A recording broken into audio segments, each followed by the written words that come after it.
ధనవంతులుగా చేయుటకు దారిద్రతను అనుభవించినావే. హెచ్చించి గణపరచిన నిర్మలాత్ముడా పూర్ణాత్మ మనస్సుతో కొనియాడెదను.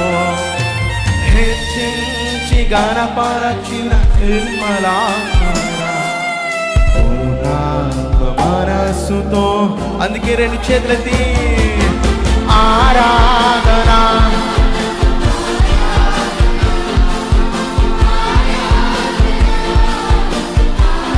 మరోసారి చెప్తామా?